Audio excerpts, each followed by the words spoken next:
Bonne séance. Ce qui veut dire qu'il faut qu'on fasse attention à ce qu'on dit, quoi. C'est terminé, on ne dit plus de bêtises. Oh, c'est dommage, on ne va pas pouvoir faire de mauvais esprit. C'est dommage. Mais si on peut, hein. Après, il faut... On peut. Allez, on démarre, ça vous va? Puis ça va faire Oui, venir oui. ça fera venir les derniers. Bon, alors j'ai le plaisir de lancer l'échange. Bonjour à tous. Grand merci pour votre participation à ce temps d'échange important. J'y viendrai et puis on en parlera dans le fond, mais dans les étapes là qu'on traverse sur ce projet Cluster Inverse. Vous étiez, comme l'a dit Paul, en égrenant la liste, un peu plus d'une vingtaine d'inscrits, ce qui nous motive beaucoup parce que ça montre à la fois la pertinence du sujet, votre motivation, l'intérêt fort que vous y portez. Très, très rapidement, pourquoi cette réunion et dans quel cadre? Alors, le cadre, très rapidement, France Cluster bosse depuis maintenant longtemps, hein, depuis 2015, sur ce sujet, notamment avec un appui, une marque d'intérêt, un appui fort de la Banque des Territoires. En 2015, on parlait à l'époque du chaînon manquant dans la palette des outils de financement des projets innovants de vos PME industrielles. On a, au cours de ces 6-7 dernières années, rencontré de très, très nombreux acteurs, évidemment des gestionnaires de fonds publics, privés. On a fait des propositions qu'on a proposées à Agnès Pannier-Runacher, à nos conseils généraux de l'économie, à nos partenaires, ANCT, Banque des Territoires, BPI bien sûr, et puis différents acteurs du financement.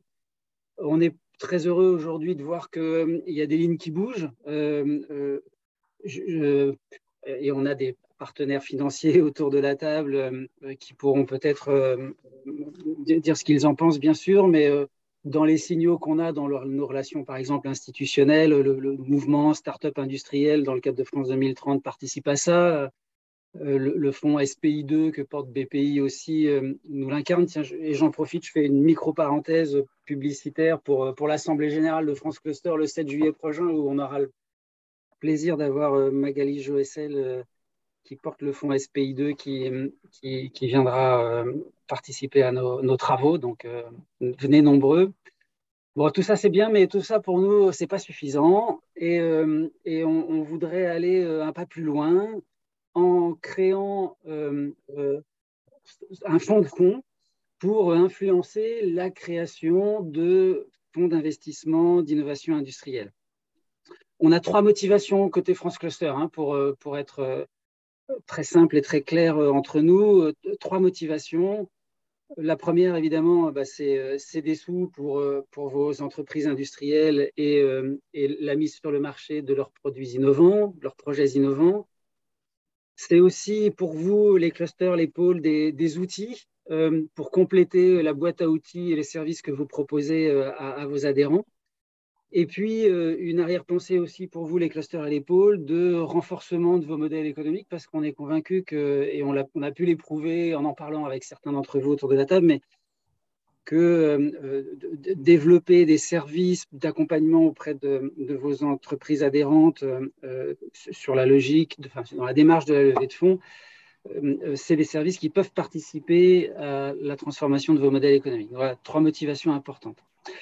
Je suis toujours dans le cadre, pour créer ce fonds de fonds, dans les échanges qu'on a pu avoir nombreux avec toutes les personnes que je citais tout à l'heure, on s'aperçoit qu'on a besoin de passer par une première étape qui est de mobiliser des entrepreneurs investisseurs qui mettront le premier denier dans la démarche et qui nous permettront après d'aller voir des investisseurs institutionnels en deuxième tour de table, BPI aussi, bien sûr, pourquoi pas. Enfin, et encore, on a eu des discussions divergentes sur cette question-là. Et comment mobiliser des entrepreneurs investisseurs, notamment dans vos réseaux. On a proposé à l'équipe qui porte le projet là, je l'évoquerai tout à l'heure, de passer par la création d'un club d'entrepreneurs investisseurs.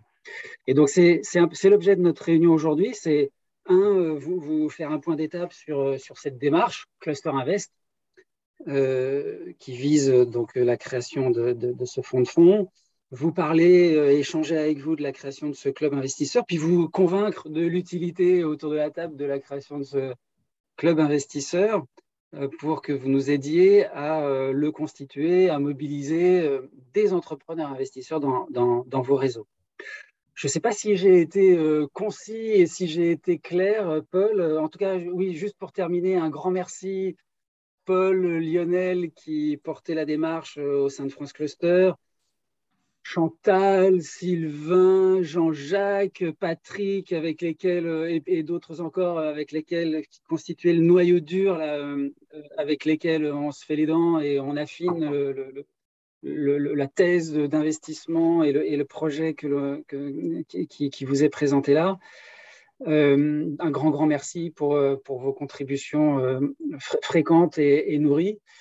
Est-ce que, Paul, j'ai dit j'ai dit l'essentiel ou est-ce que Écoute, des choses? le décor est planté. Le décor est planté, donc à nous de jouer. Allez, go. Si on est d'accord, allons-y. Donc, le déroulé de cette réunion, 4 séquences. Première séquence, donc pourquoi, comment le club des entrepreneurs investisseurs. Donc ça, Jean-Jacques Lega, Polyméris et Patrick Villermoz, et Chantal Deschamps pour Britinov. Donc première séquence, pourquoi, comment, etc. etc. Deuxième séquence, le point de vue donc, des entrepreneurs. Donc Joël Viry, donc, qui est chef d'entreprise, investisseur par ailleurs, président du pôle de compétitivité Polyméris, et Laurent Rio, chef d'entreprise, mais surtout investisseur. Ce n'est pas à moi d'expliquer son parcours, mais son parcours est assez impressionnant. Donc, il est propriétaire des établissements Jacob, il rachète une nouvelle entreprise, ancien PDG de BioArmor, nutrition animale, dont il a doublé l'effectif et qu'il a vendu. Enfin bref, on verra ça de façon plus détaillée tout à l'heure. Donc ça, la deuxième séquence, le point de vue des investisseurs. Troisième séquence, questions-réponses. Et alors, je vous dis tout de suite, chacun aura la parole. On a dit peut-être un peu abusivement que c'était un webinaire. Non, c'est une réunion de travail. Toutes les questions-réponses sont très importantes pour préparer la quatrième séquence. Et la quatrième séquence, c'est la prochaine réunion des pôles clusters et des entreprises intéressées par la démarche. Et donc, voilà, n'ayez crainte, tout le monde aura la parole. Et maintenant, on peut peut-être commencer sur la question du pourquoi, du comment, ce club des entrepreneurs investisseurs, et surtout, quel bénéfice pour les investisseurs membres du club des entrepreneurs investisseurs et quel bénéfice pour les pôles et clusters. Donc, Chantal Deschamps pour le cluster Britinov, Jean-Jacques Lega pour le pôle de compétitivité Polyméris avec Patrick Villermoz, s'il le souhaite, bien entendu.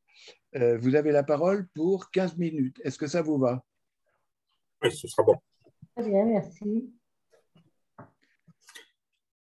Donc, alors Chantal... moi, ça me va d'autant plus que je ne vais pas parler longtemps, parce que Xavier a dit l'essentiel de ce que je vais dire en introduction. Et il l'a dit beaucoup mieux que moi, donc tout va bien.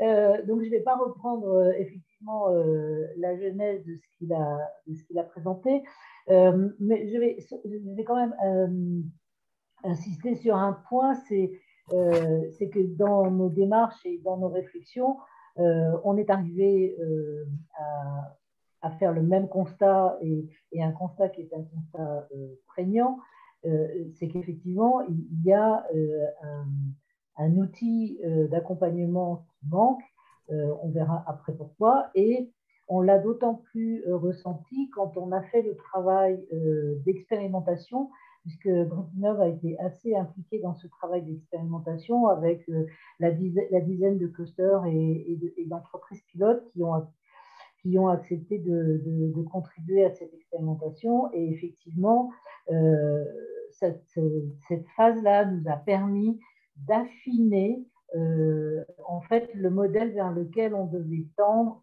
pour répondre aux besoins. Donc, et le modèle, bon, bah, c'est le modèle dont on va parler après, qui est ce modèle de club et de fonds. Mais toute cette phase-là a été assez, je dirais, très démonstratrice sur les outils à penser et à mettre en œuvre pour répondre aux besoins.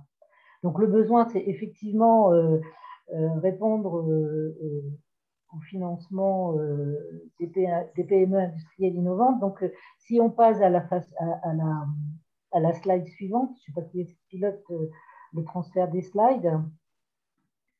C'est Lise, c'est toi, Paul, qui est-ce qui passe à la slide suivante? C'est moi et je l'ai fait, non? C'est passé ou pas? C'est bon, ça y est, c'est parti, c'est parfait, effectivement. Donc, oui, on est toujours dans le pourquoi. Voilà, on est toujours dans le pourquoi, mais ce schéma est un résumé qui est très intéressant dans la mesure où effectivement on a tous fait le constat à différentes étapes que toutes les entreprises qui sont plus ou moins innovantes parce qu'elles existent, parce qu'elles sont start-up, etc., trouvent des dispositifs d'accompagnement sur leur phase de R&D dans des conditions plus ou moins efficaces, mais en tout cas, elles sont accompagnées par des dispositifs, elles ont la capacité d'être accompagnées dans la phase de développement de leurs prototypes, phase qui leur permettent effectivement de mobiliser des clients, voire des précommandes, ou en tout cas de démontrer que leurs innovations répondent aux besoins plus ou moins exprimés des clients, et qu'ensuite, il y a la phase de mise en industrie, d'industrialisation du produit et du service, et que là, bah, effectivement, on met le doigt sur le chaînon manquant, c'est-à-dire que les tickets d'entrée sont relativement importants. Hein. Là, bon, on a indiqué une fourchette entre 2 et 10 millions d'euros, mais sont quand même des tickets d'entrée qui sont relativement importants et pour lesquels les besoins ne trouvent pas de réponse. Quand bien même on est capable de constater que les développements et les rendements potentiels sont suffisamment comment dire, porteurs d'avenir pour que effectivement les investissements soient, rentrent dans un niveau de rentabilité cohérent. Donc, le travail que l'on a fait par rapport à ce constat, aux études, etc., ça a été aussi de démontrer en parallèle que la dynamique des réseaux avait la possibilité d'être en fait un maillon supplémentaire pour accélérer ce chaînon manquant. Pourquoi? Parce qu'effectivement, les entreprises de nos réseaux, quelles qu'elles soient, sont potentiellement des entreprises qui sont en recherche de financement, mais sont aussi des entreprises qui sont dirigées, managées par des investisseurs potentiels. Et la qualification, le travail de qualification que nous sommes capables de mener et d'accompagner dans nos réseaux permet d'avoir une visibilité plus claire sur effectivement le potentiel des marchés, mais aussi sur la viabilité des projets, la solidité des équipes, l'implication des équipes, l'engagement territorial des entreprises. Et là, on a quelque chose qui n'est plus dans la théorie, mais on est dans la vraie pratique, c'est-à-dire, OK, on a un potentiel de développement, on a un projet, on a un portefeuille client, etc. Mais en plus, le réseau des réseaux apporte un écosystème de confiance et de relations qui, en fait, stabilise à la fois et le questionnement et le potentiel de développement à l'avenir. Alors voilà, après, je ne sais pas, est-ce que l'on veut aller plus loin dans le pourquoi ou est-ce que je te donne la main, Jean-Jacques? Oui, je veux bien poursuivre. Je pense qu'on aura peut-être une ou deux questions après. Voilà. Oui, oui, Jean-Jacques? Oui, ben merci de passer au slide suivant. Du coup, donc vous avez compris la nécessité, voilà, et la genèse de cette réflexion qui a conduit à dire finalement comment arriver à répondre à cette nécessité et à ce pourquoi. L'idée donc a fait son chemin et est arrivée donc à la création d'un fonds de fonds. Donc un fonds de fonds avec trois composantes investisseurs. Donc En rouge, à gauche, donc le club d'entrepreneurs investisseurs, donc sur lequel je reviendrai juste après, donc qui fait l'objet de cette présentation voilà, pour bien que vous compreniez en quoi ça peut être intéressant pour vos adhérents, avec un volet donc, voilà, composé sur un fonds de fonds global donc d'une centaine de millions d'euros, donc une part de 10 à 15 millions d'euros. Un deuxième, donc avec ce qu'expliquait Paul tout à l'heure, donc la possibilité confirmée donc à différentes reprises dans les discussions qui ont eu lieu jusqu'alors par des investissements par les industriels et grandes entreprises. Et puis voilà, les investisseurs publics pour 50% donc, du montant. Et ce fonds de fonds donc, se partagera pour arriver à générer 5 à 6 fonds moteurs sur différentes, alors ce qu'on a appelé des zones d'intervention, des fonds sous-jacents que je peux expliquer sur le slide d'après. Voilà. Donc avec en haut donc les trois composantes investisseurs, donc qui vont chacune constituer ce fonds de fonds, et puis 6 fonds sous-jacents donc qui se trouvent bien dans cette part du graphique, donc sur ce chaînon manquant, donc entre à gauche ce qu'il est usuel d'avoir, donc quand on est plutôt start-upper, donc du capital risque qu'on peut arriver à trouver. Et puis, voilà, quand sa société est déjà installée, voilà, qu'on est purement en phase de croissance, donc du capital développement. Donc, et entre les deux, c'est ce qu'expliquait Chantal à l'instant, c'est là où souvent il y a la difficulté voilà, pour arriver à convaincre et à donner envie à ces investisseurs. Donc, l'idée, c'est de partager, voilà, c'est de se positionner sur ce chaînon. Et là, donc, parmi les trois typologies d'investisseurs, le club d'entrepreneurs donc, visé par cette présentation aura un rôle prépondérant. Donc, ce rôle prépondérant, donc, on l'explique sur le slide après. Donc, en fait, c'est une possibilité qui est offerte donc, à l'entrepreneur investisseur. Donc, c'est des industriels au service des industriels, en fait, la genèse. Hein. Et qui, en investissant donc, dans les différentes entreprises, donc vous l'avez compris, ce dispositif s'adresse à vos adhérents qui peuvent à la fois donc, tenir le rôle d'entreprise bénéficiaire donc d'un fonds pour développer son activité, bien sûr. Hein. Donc ça, c'est là le rôle qu'auront aussi les pôles et clusters, donc de faire remonter à ce club donc les besoins éventuels des adhérents. Et puis Deuxio, donc c'est aussi de pouvoir trouver parmi ces entrepreneurs du réseau qui seraient susceptibles d'investir pour rentrer comme investisseurs dans ce fonds de fonds. Et donc l'intérêt pour cet investisseur, donc c'est ce qui est visé là, c'est une rentabilité importante, donc avec voilà une rentabilité de 15% net par an, avec une sortie voilà donc imaginée entre 5 et 7 ans, la possibilité d'être un acteur clé de la relocalisation industrielle décarbonée sur les territoires, et évidemment donc les choix des adhérents qui seront aidés, seront estimés, évalués pour voir justement la pertinence d'accompagner tel ou tel. L'intérêt aussi pour ces entrepreneurs investisseurs, c'est d'avoir une veille permanente et privilégiée sur ces entreprises innovantes, sur les besoins de ces entreprises innovantes, sur le développement justement de nouveaux sujets d'innovation au travers de l'écosystème, à travers tout ce qui est voilà, les sujets qui sont portés par les pôles, c'est multisectoriel, hein, du coup, ce n'est pas du tout un secteur plus qu'un autre. Donc là, c'est complètement ouvert à l'ensemble de l'activité industrielle portée par les différents pôles et clusters. Une opportunité pour l'entrepreneur investisseur, c'est évidemment une opportunité d'investir et de co-investir avec des opérations de croissance externe ciblées. Hein. Donc, c'est l'avantage d'avoir un regard en amont sur les dossiers qui seront expertisés, qui seront analysés et sur lesquels ils pourront évidemment se positionner de façon privilégiée. Et puis, évidemment, tous ces entrepreneurs investisseurs auront un rôle clé dans la gouvernance, donc qui va vous être expliqué juste après. la gouvernance du fonds, et puis voilà, sur l'accompagnement des projets innovants et sur la sélection justement des projets et voilà, les projets dans lesquels il vaut mieux investir et quels sont ceux qui sont les plus pertinents. Alors, tout ça, donc ça invite évidemment à rejoindre ce club des entrepreneurs investisseurs, dont le fonctionnement, une fois de plus, va être expliqué. Les modalités, donc, c'est une application minimum avec des tickets donc, de 100 000 euros pour être investisseur qualifié. Il n'y a pas de maximum, évidemment.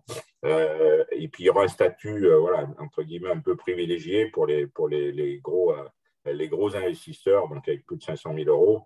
Qui évidemment donc, seront un peu plus impliqués au niveau de la gouvernance et du choix donc, des projets à financer. Voilà un peu le fonctionnement qui est visé à travers ce club des entrepreneurs investisseurs avec ces deux volets. Donc, en tant que l'intérêt qui est attendu donc, pour les pôles, donc c'est à la fois bien comprendre le dispositif pour en faire bénéficier aux adhérents qui seraient dans ce besoin donc, de développement de leur activité. Et en même temps, parmi vos adhérents, les potentiels entrepreneurs investisseurs susceptibles de rentrer dans ce club et d'aider en tant qu'industriel et de recommander et de conseiller pour aider au développement de nouveaux acteurs. Écoute, Jean-Jacques, c'est parfait, de mon point de vue. De nombreuses questions ont été enregistrées lors de l'enquête préliminaire à cette réunion. Dès à présent, un certain nombre de questions sont posées. Pour des questions de calendrier, parce que si j'ai bien compris, le président Polyméris a des obligations assez rapidement. Donc, ce que je vous propose, c'est de concentrer toutes les questions sur la séquence complémentaire et nous approfondirons donc les questions qui ont été posées et qui viennent d'être posées d'ailleurs sur le tableau. Et dans cette attente, est-ce que Joël Viry et Laurent Riot peuvent nous donner leur point de vue, à la fois sur la démarche, sur l'intérêt et les avantages du club des entrepreneurs investisseurs, et puis répondre aussi aux questions qui ont été évoquées la dernière fois sur l'articulation entre fonds de fonds et les fonds sous-jacents, avec quelle gouvernance et quel comité d'investissement. Voilà. Joël, si vous allez être d'accord, c'est à vous. Écoutez, oui, je veux bien répondre. Bonjour à toutes et à tous. Alors déjà, si je prends ma casquette Polyméris, effectivement, on labellise beaucoup de projets, on voit beaucoup de projets passer, extrêmement innovants, extrêmement intéressants de point de vue de technologique, scientifique. Mais on sait, au fond de nous, que ce sont des projets qui vont avoir beaucoup de difficultés à se développer et à s'industrialiser, parce qu'on connaît bien l'environnement des fonds d'investissement. On a quelques fonds d'amorçage, notamment en région Auvergne-Rhône-Alpes, qui vont aller sur des tickets de 200-300 000 euros, qui sont des fonds qui acceptent de prendre du risque. Et puis après, il n'y a quasiment plus rien jusqu'à des capital développement, où là, vous devez avoir un chiffre d'affaires récurrent depuis un certain nombre d'années, une rentabilité avérée et qui vont prendre des risques très, très, très, très, très limités. Et donc, il y a un énorme trou dans la raquette à ce niveau-là. Alors, c'est assez décevant parce que pour autant, je vois la région Auvergne-Rhône-Alpes a mis en place des dispositifs du style le FRI ou là, le fonds souverain.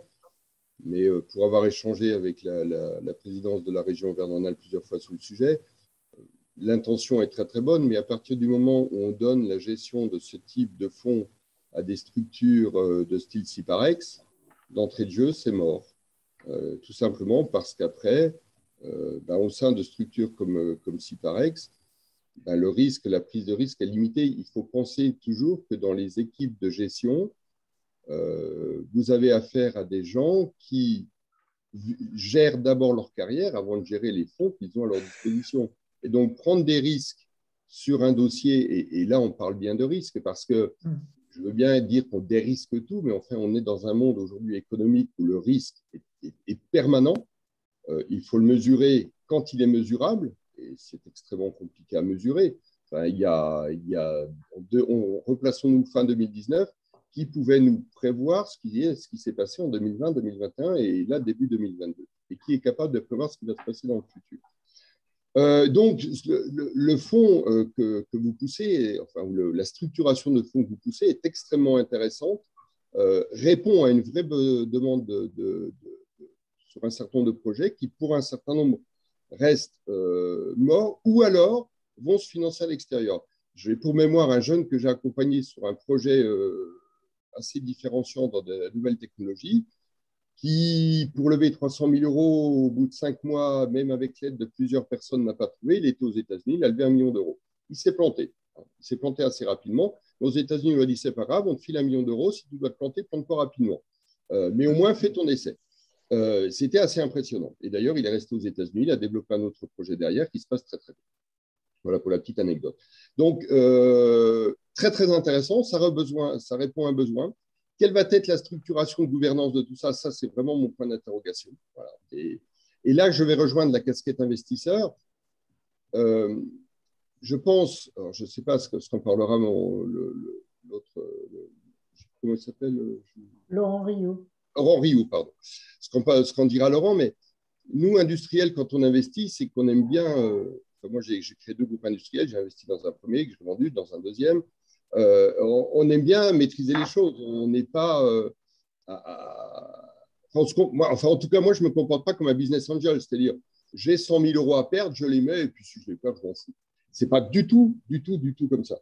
Et donc, si l'effet des multiplicateurs, il est énorme, parce que avec 15 ou 20 millions d'euros d'industriels, on arrive à lever 600 millions d'euros, l'effet de multiplicateur est extrêmement intéressant, mais il va aussi être diluant, et il va aussi, alors pas diluant en termes financiers, mais dilutif en termes de responsabilité.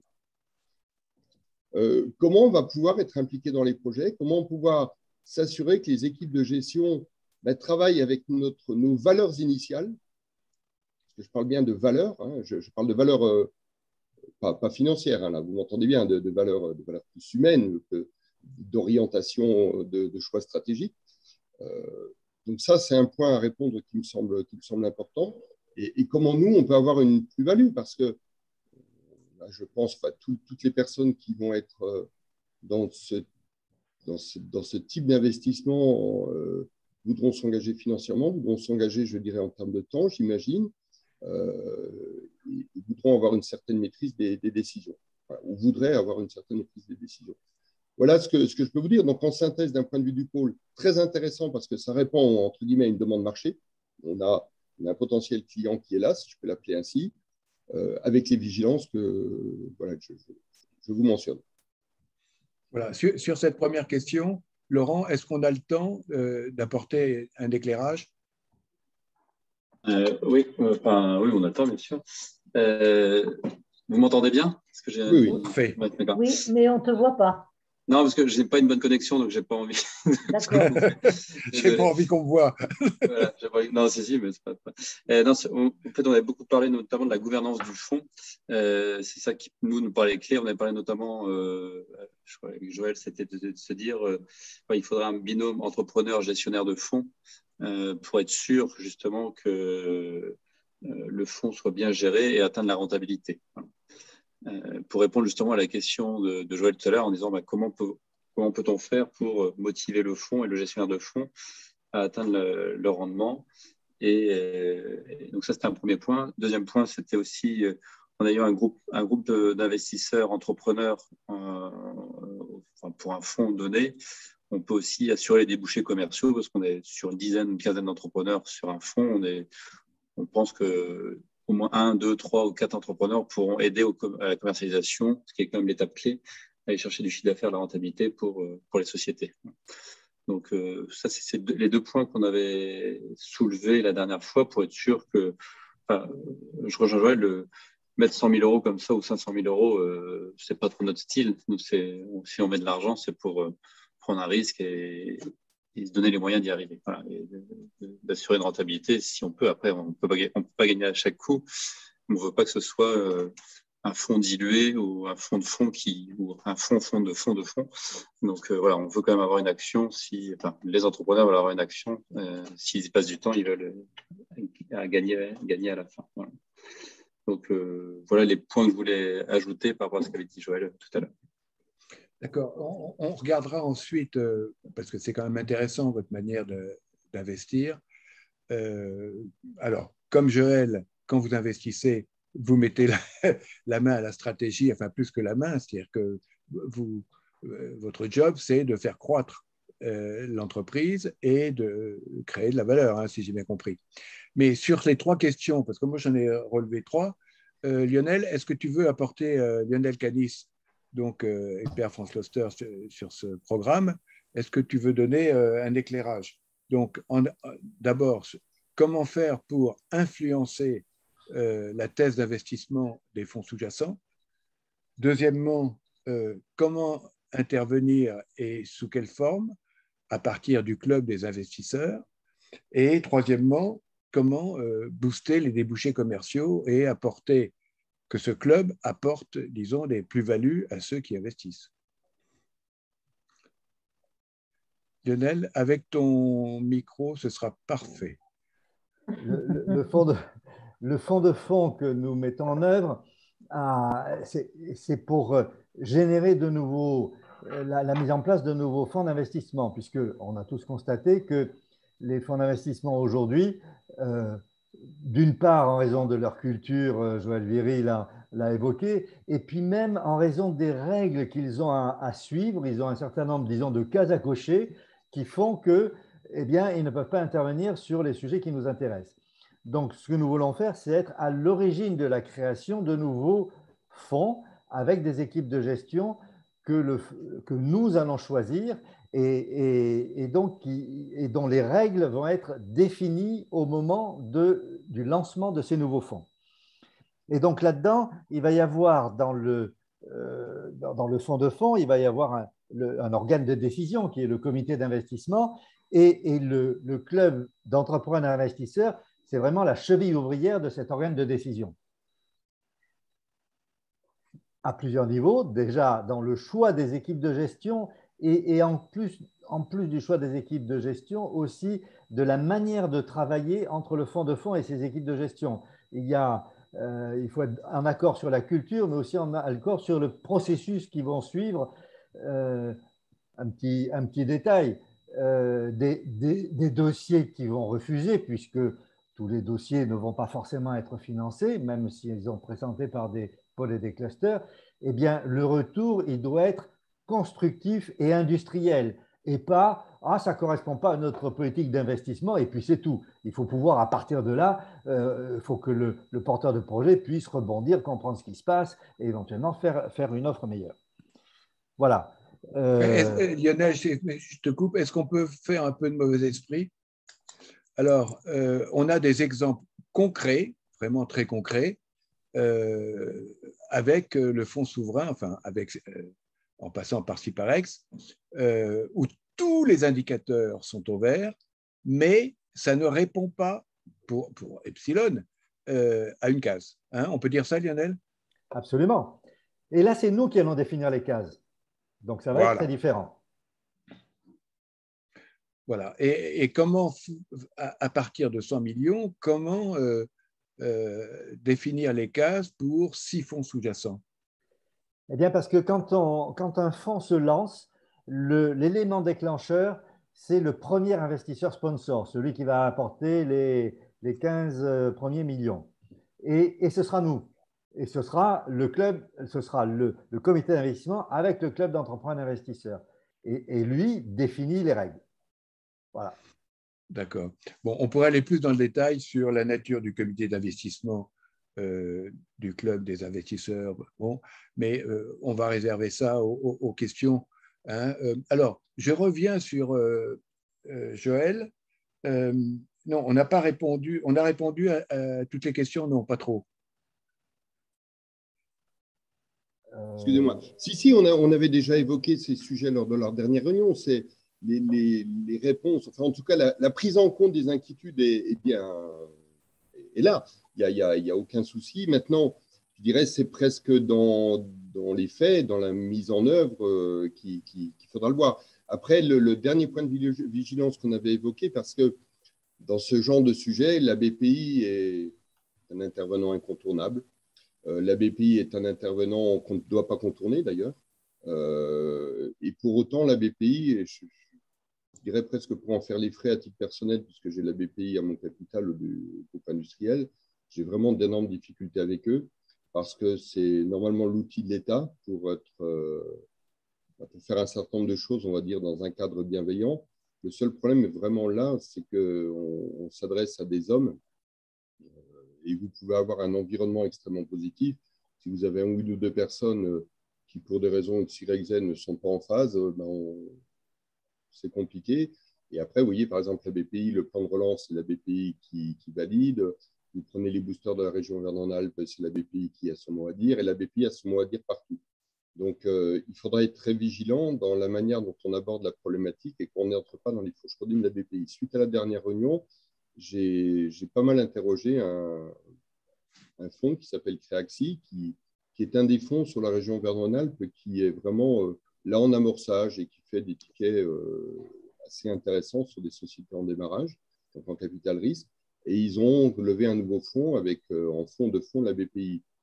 La directrice générale m'expliquait la complexité en étant presque à dire mais on va arrêter. C'est tellement compliqué de travailler avec la BPI que ça nous en démotive complètement de nos valeurs initiales. Donc, je me permets d'insister. Pardon. Oui, je me dis, je permets d'insister beaucoup sur ce sujet-là parce que c'est un sujet qu'il faut purger. Alors, le président de France Cluster, Sylvain Boucher, a écrit donc à Nicolas Dufourcq pour présenter donc ce projet. Et nous avons un rendez-vous auquel vous êtes bien entendu conviés, si vous êtes disponible, le 20 juillet, avec Benjamin Paterno, qui est le grand prêtre des fonds de fonds. Oui, j'ai vu ça.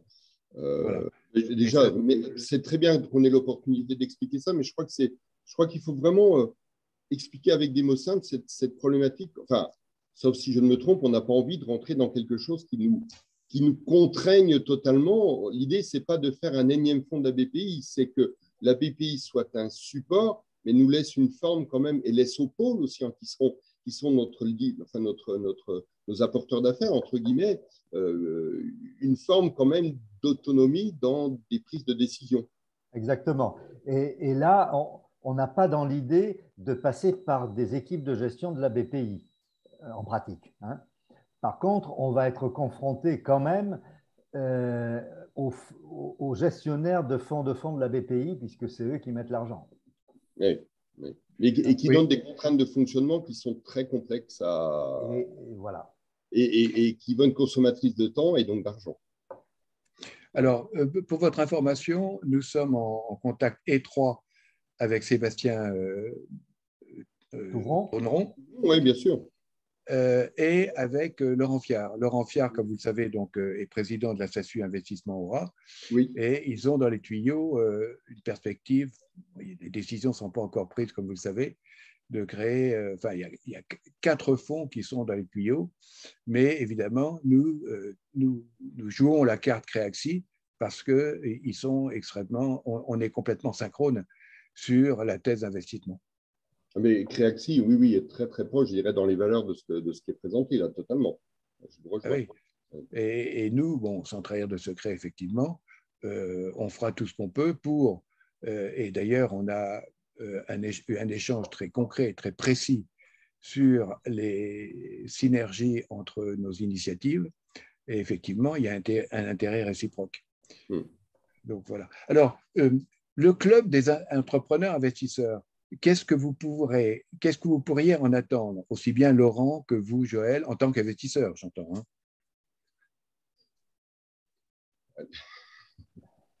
Laurent dit quelque chose tout à l'heure, il y a un retour sur l'investissement. Bon, alors, je suis désolé parce que je vais être obligé de vous quitter dans 10 minutes. Je suis même obligé de vous quitter 15 minutes plus tôt que prévu. Donc, si je me permets, Laurent, juste de répondre très rapidement. D'abord, ce serait, en tout cas de ma part, c'est de participer aux décisions. Encore une fois, de ne pas être tout simplement un apporteur, un porte-monnaie, quoi. Déjà que ma femme me considère comme un portefeuille, si un fonds d'investissement de la même manière, ça va être compliqué quand même. non, voilà, c'est de blague à part de pouvoir participer à une aventure collective qui aille dans le sens de développement du Made in France, de développement de nouvelles technos, de nouvelles sciences. C'est peut-être intéressant. Et après, il a été dit, on a peut-être tous nos propres ouvertures de marché, alors que c'est peut-être très complémentaire, je pense, d'un investisseur à l'autre. C'est de voir aussi comment on peut participer au développement commercial, parce qu'effectivement, c'est le nerf de la guerre. Voilà, donc, pouvoir participer. Voilà. Lors de l'enquête préliminaire à cette réunion, on a eu effectivement un certain nombre de témoignages de pôles clusters qui ont exposé donc leurs problématiques. Je pense notamment au cluster de sous-traitants Sotraban, d'autres, dont la problématique est la suivante, c'est-à-dire leur perspective de croissance repose sur le développement, la croissance externe, c'est-à-dire identifier les bons partenaires et investir ou les racheter, etc. Enfin bref, là, il y a véritablement une opportunité qu'on peut développer, mais si vous le souhaitez, on est en train de construire en avançant sur cette chose-là. Lionel, tu as une remarque à faire là-dessus? Oui, c'est-à-dire qu'une entreprise innovante, elle peut aussi avoir des synergies avec un certain nombre d'entrepreneurs investisseurs qui peuvent intervenir de différentes manières. Ça peut être du co-travail commercial et qui bénéficie aux deux. Ça peut être éventuellement un co-investissement avec le fonds pour être davantage impliqué dans l'entreprise et peut-être un jour un rachat ou un rapprochement, etc. Et, genre, je ne sais pas si vous le sentez aussi, ce genre d'opportunité. Bah, si, bien sûr. Par contre, je me mets à la place d'un porteur de projet innovant. Il ne faudrait pas qu'il ait le sentiment non plus d'arriver dans un cadre de vautours qui vont oui, on est là pour vous aider, on est là. Et c'est là où il faut mettre une nuance parce que je me mets des deux côtés de la barre. Un porteur de projet qui cherche des fonds cherche évidemment de l'aide pour progresser, mais un certain nombre de fois n'a pas trop envie non plus d'avoir le sentiment de se faire débarquer de son projet et qu'on lui pique les idées. Donc, voilà, il y a un curseur à mettre, et ça va être du cas par cas parce qu'il va falloir faire de la couture sur mesure parce que d'un projet à un autre, ça peut être très, très différent. Et on ne peut pas établir un cas de base. Chaque projet va être tellement différent. Mais voilà, je nuance. C'est bien sûr, d'un point de vue industriel, moi, si je trouve des projets où, quelque part, mon groupe peut aussi se développer en partenariat avec un autre ou une idée extraordinaire, mais je me mets à la place de l'autre et je me dis, est-ce qu'il aura vraiment envie de me voir arriver avec mes gros sabots? Voilà. Donc, si je peux me permettre d'intervenir, donc c'est Hélène Fantinucci du pôle Cara. En fait, je pense qu'il y a des deux et ça va vraiment dépendre de la maturité aussi des porteurs de projets. Aujourd'hui, les porteurs de projets d'innovation sont plutôt des gens de la technique, pour qui le monde de la finance est des fois un peu lointain. Alors, je ne parle pas que des startups, je parle des gens des industriels. Et ceux qui développent les projets innovants sont quand même plutôt des gens de la technique qui ne maîtrisent pas les codes, justement, de la finance et de l'investissement. Et du coup, peut-être que dans les premiers temps, les projets seront peut-être qui vont être présentés vont peut-être plutôt être challengés pour être maturés en fait par ce pôle d'investisseurs par rapport à la manière de faire, à la manière de présenter les choses, à voilà, un certain nombre d'éléments qui d'un point de vue technique, paraissent pas forcément fondamentaux, mais qui, d'un point de vue finance, le sont. En tout cas, c'est un premier retour d'expérience que j'ai par rapport à des accompagnements que j'ai pu faire. Et du coup, je pense que ça permettra aussi de faire grandir le réseau et que pour une première levée de fonds, ils vont se casser les dents parce qu'on va leur dire, écoutez, c'est pas du tout comme ça qu'on parle à un financier. Et il vaut mieux leur dire comme ça parce que du coup, ça leur permettra de progresser. Le deuxième coup, ils seront meilleurs. Et puis au bout du bout, ça finira par marcher, quoi. Enfin, voilà, c'est un peu mon opinion et mon retour d'expérience personnelle pour avoir accompagné quelques entreprises dans cette voie qui est pas toujours simple quand on est technicien. Écoute, Hélène, juste un point, donc Laurent Rio, pour revenir sur ce que disaient Joël et Hélène. Moi, je me mets en tant que club d'entrepreneur. Je vois plus un partenariat pour aider à développer commercialement ou techniquement plutôt qu'une acquisition pour un des entrepreneurs ou une des sociétés parce qu'on voudra valoriser au maximum. Donc, en tant qu'entrepreneur, on peut faire acheter pas cher et revendre cher. Donc, voilà. Donc, concrètement, je vois plus ça comme ça. Et donc, ça peut, enfin, plus globalement, si un entrepreneur du club d'entrepreneurs veut acheter une des participations, ça risque d'être compliqué. Donc, voilà.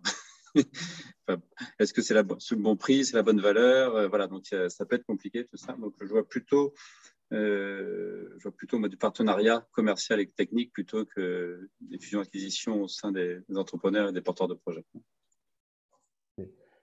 Dans tous les cas, ce que l'on peut dire, c'est que le club d'entrepreneurs investisseurs, ça ne va pas être un groupe qui a le pouvoir de fondre sur les différents projets.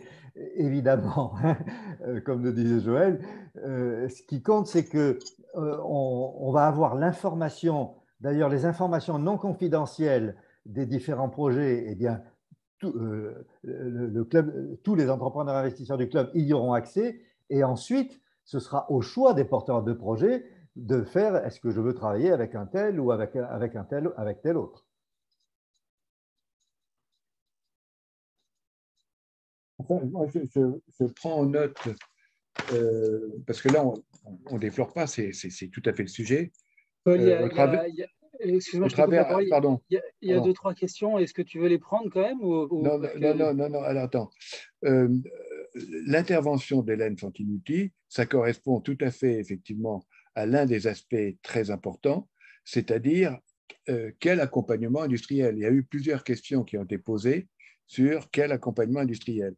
Et donc, le rôle des pôles et clusters, sans être des grands spécialistes nécessairement de tout cela, c'est véritablement de jouer ce rôle, disons, d'accompagnement, enfin de premier accompagnement des pôles et clusters. C'est un nouveau service qu'on essaye de créer, et Hélène Fantinuti le sait bien puisqu'on a eu différentes réunions avec elle à destination des pôles et clusters.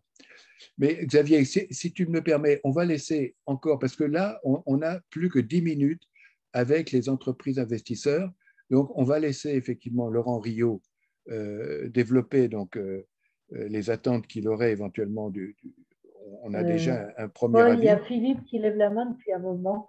On va laisser Philippe Chazal parler. Non, alors, excuse-moi Philippe, mais on n'a plus qu'un quart d'heure et ensuite, ce sont les questions-réponses. Donc, si tu me le permets, on va peut-être laisser Laurent Riot s'exprimer. Je vais être court, je vais être très court. Je vais prendre quelques minutes. Non, en fait, pour rebondir sur ce que tout à l'heure Joël également, je pense qu'il faut quand même un travail d'équipe au sein d'un club d'entrepreneurs. Voilà, il faut avoir peut-être des expertises par entrepreneur pour aller sur des secteurs que l'on connaît, pour éviter justement les conneries et puis les raccourcis. Parce que chaque marché est différent, il y a des subtilités, il y a beaucoup de détails dans chaque marché. Et donc, il faut, à mon avis, un travail d'équipe, des gens qui ont plaisir à se rencontrer. Il y a beaucoup de clubs d'entrepreneurs pour tout type de choses. Là, ce sera un club d'entrepreneurs lié à un fonds. Et il faut quand même avoir un esprit d'équipe dans ce club d'entrepreneurs. Donc, ce n'est pas toujours facile à gérer. Et parce qu'il y aurait beaucoup d'ego dans ces clubs d'entrepreneurs. Donc, il faut faire très attention à ça. Ensuite, une expertise par entrepreneur. Et voilà, je répète ce que j'ai dit tout à l'heure. Donc, je vois plutôt des partenariats après entre les entrepreneurs ou les sociétés des entrepreneurs et des porteurs de projets, parce que tout le monde aura une volonté commune de faire grossir ces sociétés sans les porter à bout de bras non plus. Voilà. Alors, Laurent, quand vous investissez dans des entreprises, dans des boîtes, etc., quels sont vos critères? L'innovation, le marché, la stratégie de la boîte, la complémentarité avec vos autres entreprises? Soit c'est de la consolidation de marché, donc c'est recherche de synergie, tout type de synergie commerciale, technique avec la société en question. Donc ça, c'est assez simple, et donc recherche de plus-value et de croissance aussi derrière. Quand c'est pour aborder un nouveau secteur, c'est reprendre une société qui a un potentiel de croissance, un changement de modèle ou un changement de paradigme, et après des sociétés qui ont des barrières à l'entrée, enfin qui ont mis en place des barrières à l'entrée pour éviter qu'on puisse trop les concurrencer. Une barrière à l'entrée, c'est quoi? C'est un brevet, c'est des contrats commerciaux, c'est des produits, des formules, voilà, donc tout type de choses. Mais Voilà. Et j'essaie plutôt, moi, dans de nouveaux secteurs, d'acheter des sociétés rentables. Donc là, ce serait moins le cas, mais voilà, déjà des sociétés qui fonctionnent, quoi. D'accord. Et quand vous dites nouveau secteur, ça a un lien avec les transitions énergétiques, écologiques, etc. Ouais, bah, après, moi, c'est ce que j'aime. Donc, en ce moment, moi, je travaille pas mal dans les algues. Voilà, c'est des secteurs un peu nouveaux. Chantal, j'échange beaucoup avec Chantal là-dessus, sur des ressources naturelles, sur des produits ou des services qui seront encore vendables dans 15 ans, 20 ans, quoi. Voilà. D'accord. Et sur les algues, c'est la question alimentation ou c'est la question cosmétique? Enfin, c'est un secteur en particulier ou Non, l'ensemble? c'est tout type, tout type. Je D'accord. parle de algues, mais ça peut être aussi ressources naturelles, quoi. Ah, d'accord, ressources naturelles, oui. Non limitées. Voilà. D'accord. Et puis, j'imagine que quand même, bon, vous pouvez nous donner un certain nombre d'informations, mais j'imagine que dans vos investissements en cours, vous êtes conduit à observer une certaine confidentialité. Oui, il y a ça aussi à gérer. Oui, c'est parce que moi, j'ai pas envie de raconter ma vie à tout le monde, donc. Et la confidentialité ou la discrétion, ça va être très important pour éviter que les concurrents comprennent ce que vous faites. Enfin, voilà, il faut toujours anticiper, avoir un temps d'avance. Donc, si vous donnez votre stratégie à tout le monde, voilà, vous tirez une balle dans le pied. Et c'est souvent, il y a beaucoup d'entrepreneurs qui peuvent prendre la grosse tête et parler de ce qu'ils font. Voilà. Mais moi, j'aime bien parler de ce que je fais pas, plutôt. Moi. Oui.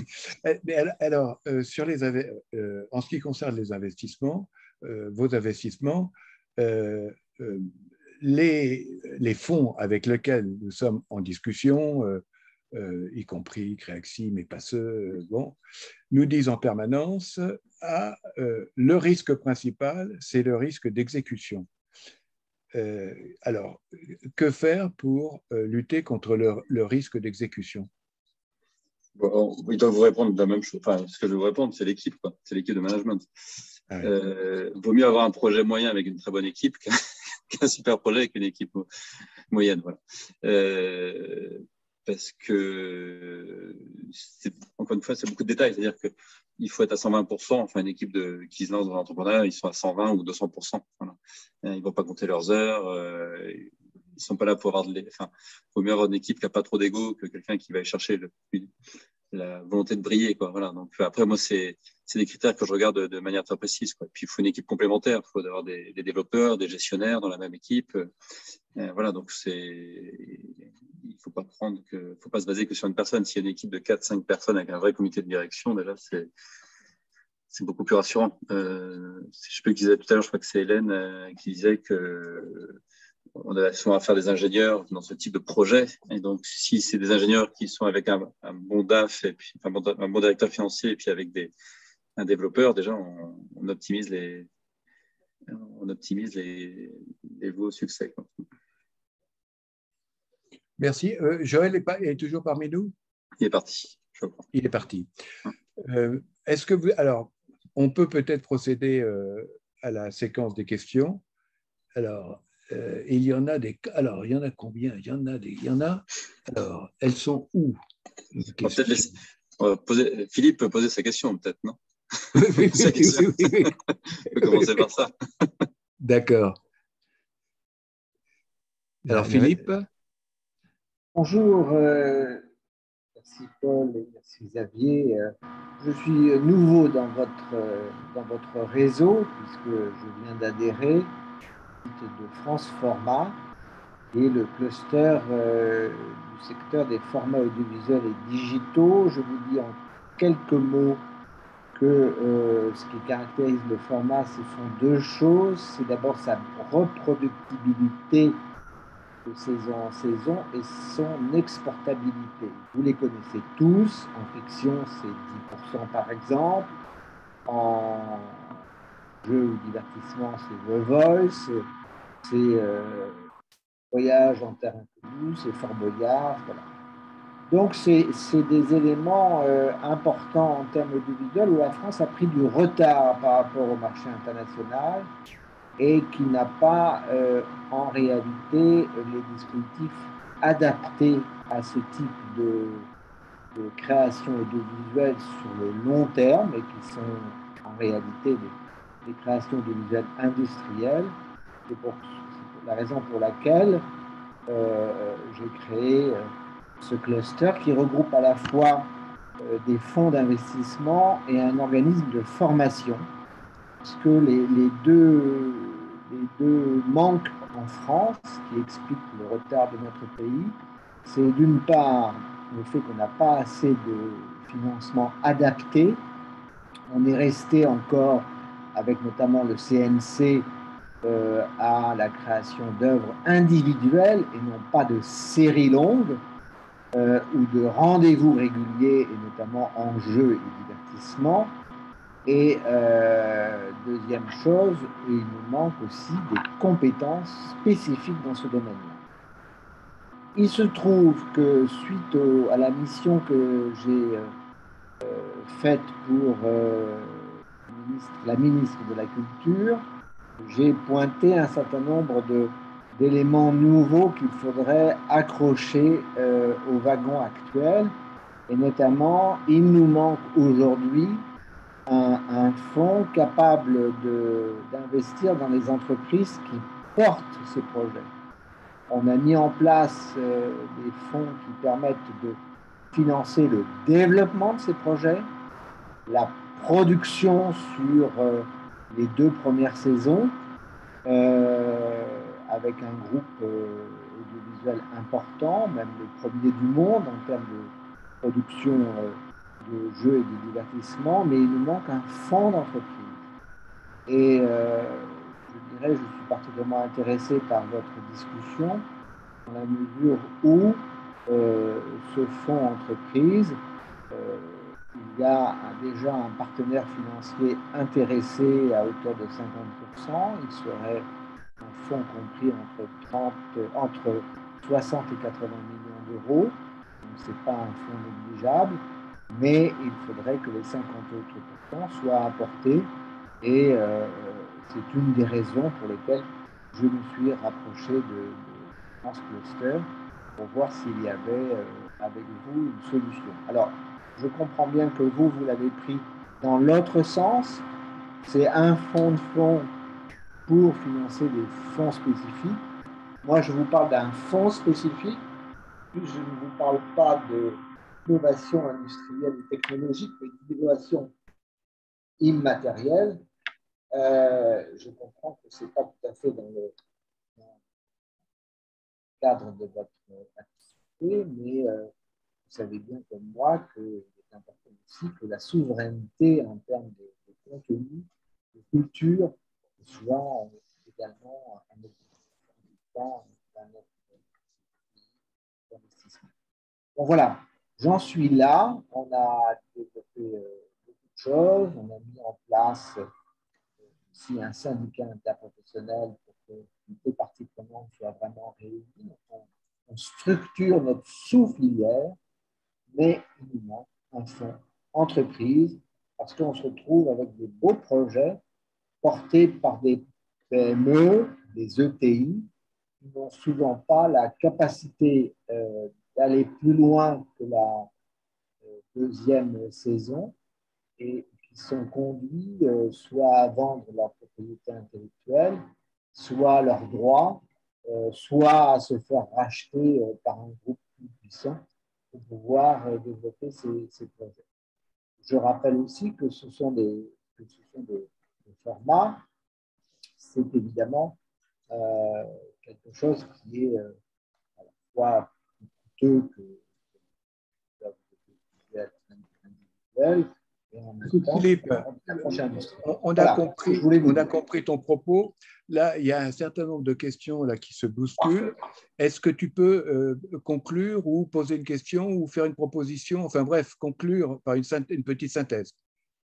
Moi, ce que je souhaiterais, c'est avec Xavier faire tourner, et avec toi, Paul, faire tourner un petit document qui résume un peu la situation actuelle dans ce secteur-là auprès de l'ensemble des partenaires de ce club et voir ceux qui seraient intéressés par le financement de ce fonds, sachant que j'en ai 50% assuré. Merci Philippe. Écoute, on en prend bonne note et on viendra vers toi le moment venu. Merci Donc, beaucoup. alors, Céline Escoffier, je vois, mais alors, quelle est ta question ou quelle est ta proposition? J'ai du mal à lire dans le document. Oui, là. j'avais posé une question, je voulais savoir s'il y avait un profil d'industriel investisseur privilégié et si c'était ouvert un petit peu à tout type d'investisseurs. Donc je pense que Monsieur Rio a déjà en partie répondu. Et je voulais aussi savoir si c'était un club qui pouvait éventuellement être ouvert à des primo-investisseurs.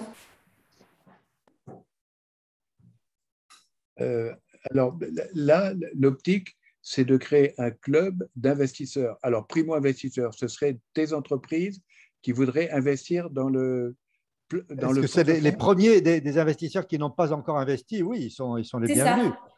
En fait, c'est des investisseurs inexpérimentés. C'était un peu ça ma question. Mais ce qui compte, c'est le côté entrepreneur. Voilà, plutôt des entrepreneurs expérimentés. S'ils n'ont pas encore investi, c'est pas gênant. D'accord. Alors, Tectera, Isabelle, tu peux poser ta question? Moi je vois très mal là, dans cette... Bonjour Paul, pas de souci. Bonjour à tous. J'ai pas posé Sur une l'écran. question. J'ai pas posé une question, en fait, j'ai juste appuyé à un propos qui était le fait de ne pas dévoyer l'objectif de la création du fonds de fonds et qui était dans l'intervention, je crois, de M. Herriot, qui était en lien avec le fait de est-ce qu'un investisseur peut participer sur des entreprises soutenues. Et il avait, je crois, si j'ai bien compris, M. Herriot, vous confirmerez le fait de, je pense, vouloir marquer une limite entre une action et l'autre et de ne pas tout mélanger. Et j'ai juste marqué que personnellement, je partageais ce point de vue qui me semblait être nécessaire. Il ne faut pas dévoyer l'objectif et être partie prenante. Je pense que ça ne serait pas très sain. Et comme on a aussi parlé en tout début du sens, et c'était, je crois, Joël qui en avait parlé, j'espère qu'il y aura, enfin, j'imagine qu'il y aura quelque chose qui sera en lien avec quelque chose de l'ordre de l'éthique. On a parlé de beaucoup de choses, on a parlé de profil, on a parlé de tickets d'entrée, on a parlé de 15% de rentabilité. Moi, j'adore ce chiffre, je le trouve très, très beau. Je veux bien qu'on m'explique après comment on va monter cette renta à 2 chiffres. C'est très joli, c'est beau, hein, ça donne envie. Mais j'espère qu'il y aura quand même quelque chose dans l'origine de tout ça qui donnera un sens. Et voilà, c'était un soutien, c'était pas une question. D'accord. Donc, sur cette question, Lionel? Sur la partie rentabilité, enfin, il y a plusieurs remarques. Non, éthique, la partie éthique, transition, enfin, alors, également sur la rentabilité à 2 chiffres, mais également sur la partie éthique et transition. Oui, ce qui est très important, c'est de toute façon, il faut qu'il y ait, quand il y a un échange et une collaboration, il faut qu'il y ait vraiment un besoin et une envie réciproque. Un des intérêts du club d'entrepreneurs investisseurs, c'est que, comme on l'a dit, le risque d'exécution est là et certaines équipes sont plus ou moins bien armées vis-à-vis de ce risque d'exécution et certaines seront très heureuses de s'appuyer sur des personnes du club entrepreneur investisseur qui pourront les aider pour limiter ce risque d'exécution, les accompagner, les aider pour l'exécution. Mais bien sûr, il ne faut pas qu'il y ait une prise de pouvoir, hein, ce serait totalement décalé.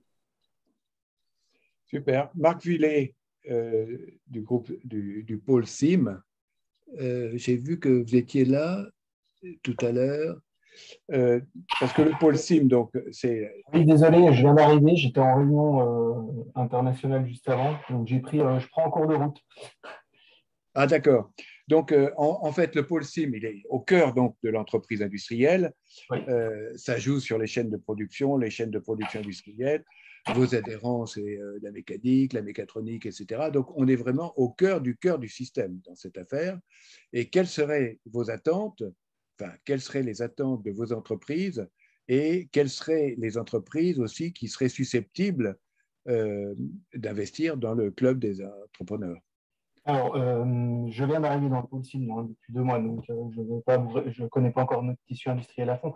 Par contre, ce que je sais, ce que j'ai déjà pu par mon expérience professionnelle précédente, nous, le pôle de compétitivité, on est assez fort pour faire sortir les projets innovants, collaboratifs. Par contre, c'est l'industrialisation, la transformation de ces projets innovants en produits et services qui est un peu plus problématique.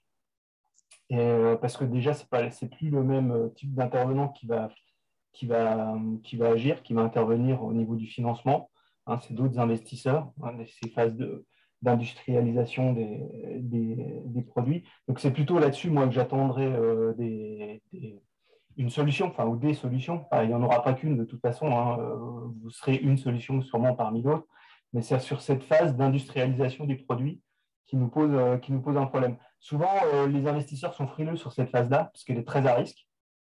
Hein, donc, ils sont assez frileux. Et à part certains business angels qui sont sur le créneau, l'État n'y est pas beaucoup présent. Et les investisseurs, enfin, le capital risque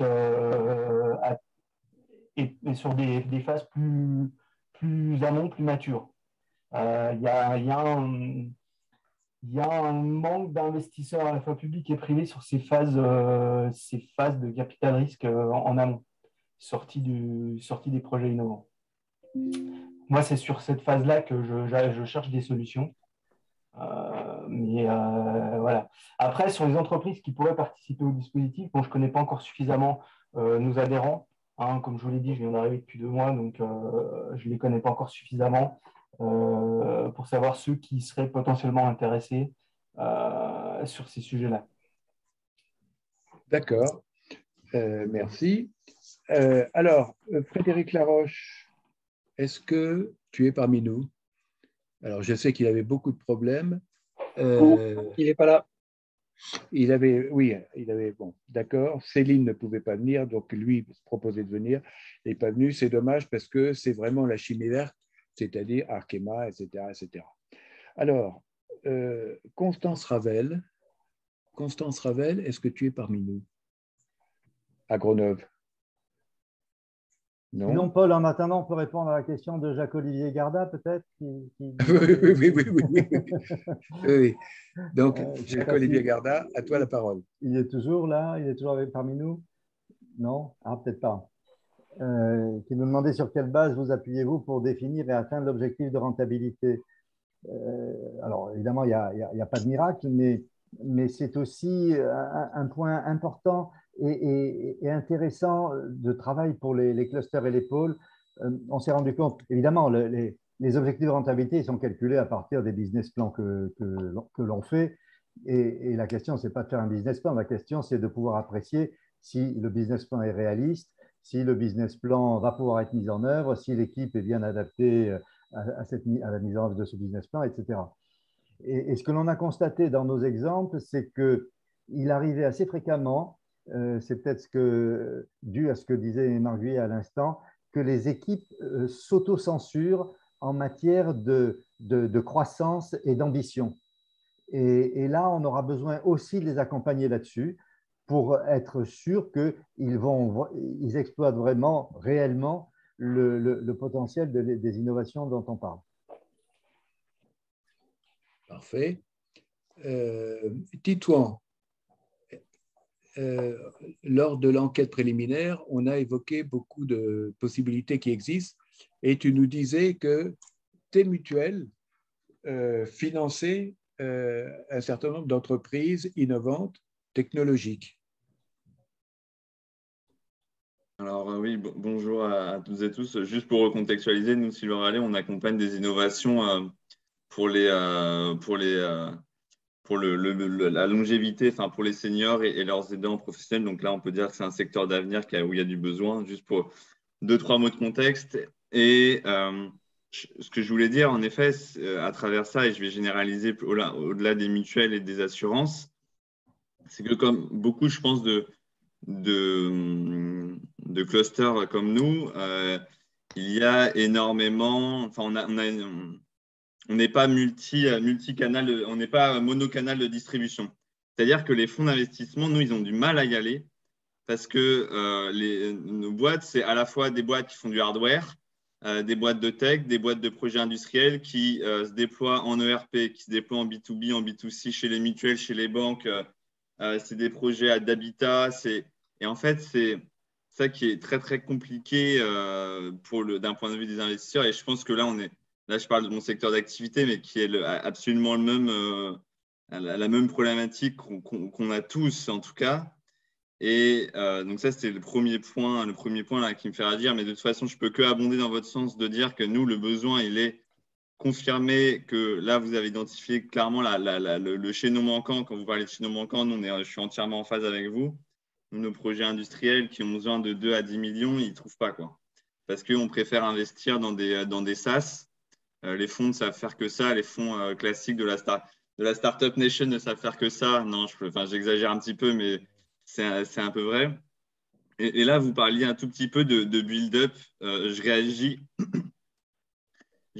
juste, encore une fois, pour tirer la couverture à mon secteur d'activité de façon bienveillante. C'est que notre marché n'est pas du tout assez mature. Enfin, nous, notre marché est clairement une crevette dans l'économie encore. Du coup, un marché pas du tout mature pour encore envisager des fusions-acquisitions sur ça, même s'il y a des projets avec des besoins, comme vous l'évoquiez, le niveau de besoin et la thèse d'investissement que vous évoquez. Donc, voilà ce que je pouvais dire. Non, c'est tout à fait intéressant ce que vous proposez. Je ne peux que abonder dans votre sens. D'accord. Et tes mutuelles pourraient venir dans le club?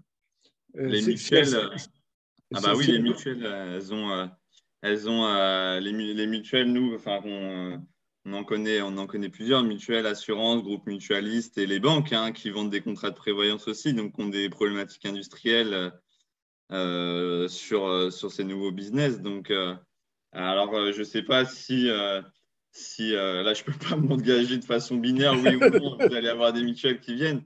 Non, les mutuelles s'y intéressent, évidemment. Il y a déjà des mutuelles qui sont équipées de fonds d'investissement. Enfin, je veux dire, là, il y a Mutuelle Impact qui s'est montée il y a 1 an. Ce n'est pas du projet industriel, mais ils ont une thèse d'investissement. Ce n'est pas spécifique sur du projet industriel, mais ça peut être des co-investisseurs. Il y a le fonds AJ2R La Mondiale, ALM Innovation, qui a ça aussi. Il y a Malakoff Humanis qui a Machinov. Donc, ils ont déjà tous des trucs. Ils sont tous en train de se repositionner sur ça. Il y a Arkea. Enfin, voilà. Donc, oui, ils pourraient ces mutuelles, banques, assurances pourraient, je ne sais pas quoi investir, mais en tout cas, ça libérerait beaucoup de choses s'il y avait un fonds qui diluait le risque entre un fonds comme vous portez, qui diluerait le risque sur notre secteur activité avec les mutuelles qui ont peur d'investir tout seuls. Il faut un acteur institutionnel, Caisse des dépôts et d'autres fonds. Donc là, il répond vraiment à un véritable besoin là-dessus parce qu'ils ont peur d'y aller tout seuls, encore les mutuelles sur des projets industriels. Et est-ce qu'à ton avis, sur les fonds sous-jacents, il faudrait un fonds sous-jacent thématique? Ça aurait du sens selon toi? Très bonne question. Très bonne question. Alors, évidemment, ma réponse est biaisée. J'ai envie de dire oui, il faut peut-être des fonds thématiques sur des secteurs, on va dire, d'avenir. Là, on parlait globalement de l'économie circulaire et transition énergétique. Peut-être qu'il pourrait y avoir des fonds sectoriels sur des choses où on sait qu'il va y avoir des choses prospectives et que ce n'est pas un marché qui va s'éteindre dans 10 ans. Là, je peux que dire oui. Après, lesquels, je ne sais pas. D'accord. Écoute, on prend bonne note et on reprend langue, si tu le veux bien. Paul, il y a Bernard Abondance, pardonne-moi, qui a levé la main. Là, si tu... Mais oui, c'est ce que je vois. Bernard, est-ce que tu nous entends? Je vous entends, je suis désolé, vous ne me voyez pas, pourtant ma caméra est allumée. Donc... Oui, mais on voit ta main depuis un certain temps. excuse-nous. Hein. Donc, tu as la parole. Juste 2 ou 3 remarques. Je travaille ni dans un pôle, ni dans un cluster. Je travaille dans une agence de développement local. J'ai bien aimé l'intervention de M. Vallet, ou Villeray, excusez-moi si j'écorche votre nom. Pour moi, tout le sens de votre démarche, c'est véritablement de la spécialiser sur la partie industrialisation, ou dit autrement, le passage à l'échelle. C'est là qu'il y a un manque, c'est là que moi j'observe un manque en tant qu'acteur territorial. Par contre, de mon point de vue, ce point précis du financement appelle aussi une interrogation et quelques éléments de spécialisation. Une interrogation, quid du proto? Trop souvent, j'étais confronté à des entreprises qui étaient incapables de financer un proto un peu sophistiqué. Alors, je comprends complètement votre démarche qui est de dérisquer le projet.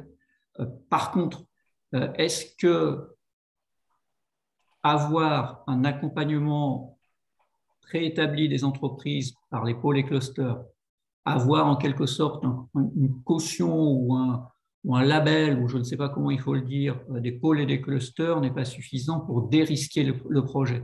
C'est une question, je n'ai pas la réponse. Même remarque par rapport à tout un ensemble d'interventions sur les équipes et autres. Si les pôles et clusters ont accompagné les acteurs, j'allais dire cette partie est validée. Et lorsque l'entreprise arrive devant le fonds, tout ça c'est réglé. Ou alors elle n'y arrive pas, selon mon point de vue. C'est-à-dire qu'il y a une présélection qui est faite en amont. Et cette idée de présélection, à mon sens, c'est une des valeurs ajoutées que peuvent avoir les pôles et clusters. Sinon, on retombe encore une fois dans une logique habituelle, c'est-à-dire qu'on va voir un fonds, le chargé d'affaires me dit « Bon monsieur, vous me faites au mieux un recto verso et de toute façon, vous le mettez sur la pile, il y en a déjà 250. » Donc, pour moi, il y a une question de spécialisation et vous avez visé juste. Il y a une question d'élargir ou pas la question du prototypage à la question du prototypage, parce que pour moi, c'est une vraie question. Et deuxièmement et troisièmement, pour ne pas être trop long, je souscris aussi à ce qui a été dit sur l'accompagnement qui est nécessaire. L'industrialisation, ce n'est pas si simple que ça. Passer de la phase prototype et j'ai le marché en vue à la phase industrielle, ça réclame des compétences qui ne sont pas seulement des compétences financières. Est-ce que quelque part dans le fonctionnement du fonds, en parallèle, je ne sais pas comment le dire, mais pour moi, ça va au-delà du rôle des pôles et clusters. Est-ce qu'il n'y a pas quelque chose qu'on pourrait qualifier d'accompagnement à l'investissement, d'accompagnement à l'industrialisation? À mon sens, c'est quelque chose d'essentiel pour à la fois faire en sorte que ce que l'on recherche ici collectivement, c'est-à-dire c'est une forme d'industrialisation et de réussite des projets industriels, et celle-ci ne passe pas, encore une fois, que par du financement, que la dimension industrielle soit bien prise en compte, et ça me paraît important. Et d'autre part, cette idée de coupler un programme d'investissement avec un programme d'accompagnement, j'allais dire, c'est ce qu'on retrouve dans certains autres endroits, pas forcément en France, et pour le coup, les exemples semblent fonctionner. Donc, et dernier point, oui, ce que je voulais dire, pas si évident que ça, vu de ma fenêtre, hein, de trouver des acteurs industriels qui soient partants pour aller dans l'aventure et partants pour aller dans une aventure qui soit très constructive. C'est-à-dire qu'on travaille à l'industrialisation d'acteurs qui ont du mal à s'industrialiser, même si on attend un retour sur investissement, bien évidemment. Mais toute la valeur de la démarche, c'est justement de ne pas attendre uniquement un retour sur investissement, si bien évidemment je ne suis pas naïf et qu'il faut un retour sur investissement qui est important, et celui que vous proposez est très important. Ce sont des remarques d'un béotien complet en fonds d'investissement. Écoute, non, mais la question de l'accompagnement que tu évoques, c'est une question évidemment qui est très importante, clé. Est-ce que, Hélène, est-ce que tu veux en dire un petit peu plus sur ton expérience? Alors, Hélène Fantinucci, c'est le pôle CARA, mobilité verte. Donc, ils sont au cœur de toutes ces innovations, transitions, etc. Alors oui, rapidement, parce que j'ai une autre visio à 16h. Mais oui, c'est ce que tu m'as dit, oui.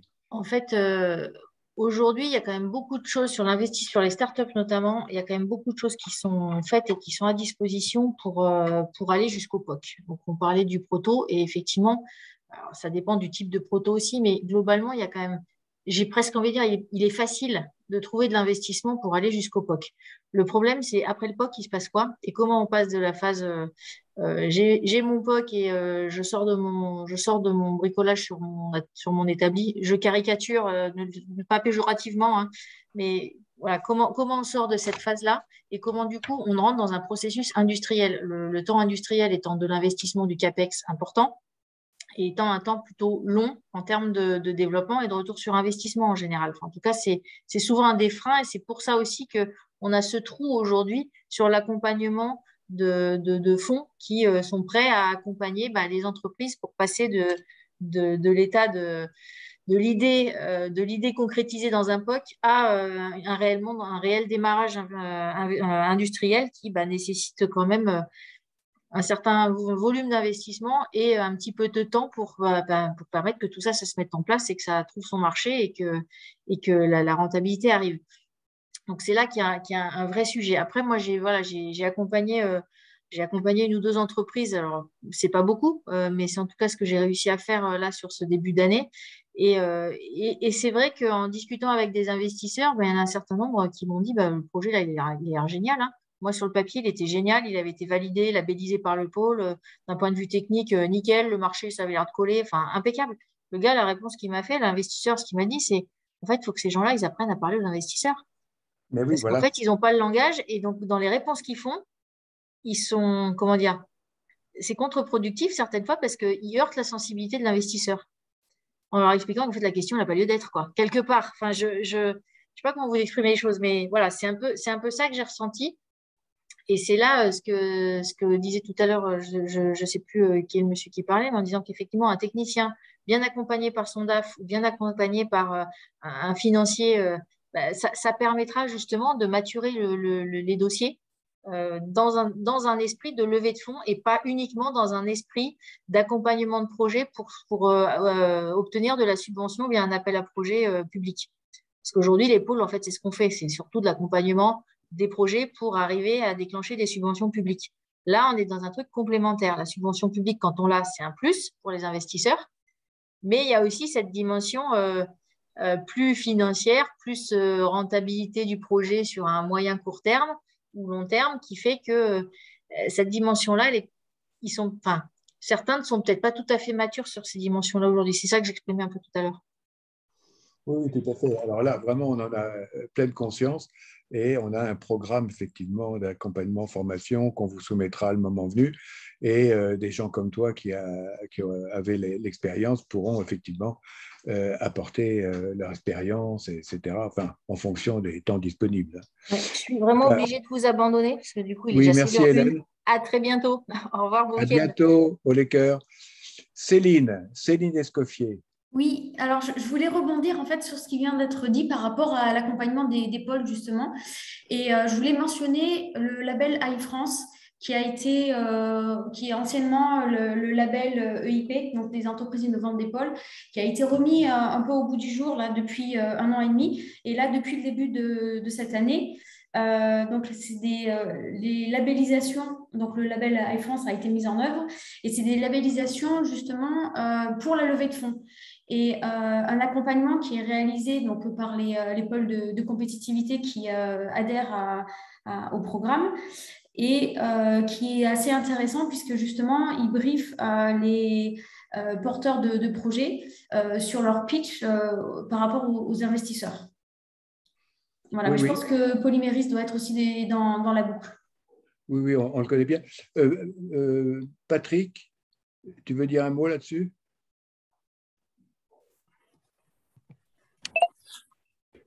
Non, je pense effectivement on est impliqué, mais Jean-Jacques peut en parler puisqu'on a quelques dossiers qui sont dans les tuyaux là-dessus. Vous allez voir comment les premiers retours d'expérience. Céline, tu as raison. Donc, j'estime un beau dispositif. Le but, c'est effectivement de mettre en visibilité auprès des investisseurs, donc des entreprises dans lesquelles investir. Donc là, on est bien sur ces sujets de levée de fonds.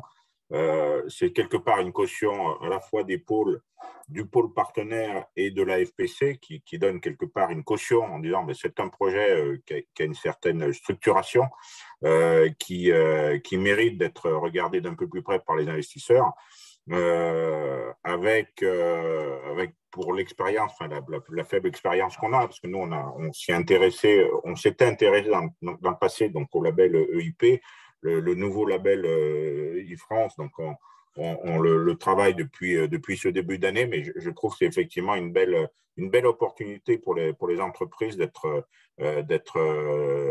promues à ce label pour leur donner cette visibilité. Je pense par contre, c'est souvent des tickets qui sont plus petits, hein, sur ce qu'on voit. Enfin, moi, les projets que j'ai vus passer dans le label e-France, c'est des tickets plus petits que ce qu'on peut espérer viser avec ce dispositif.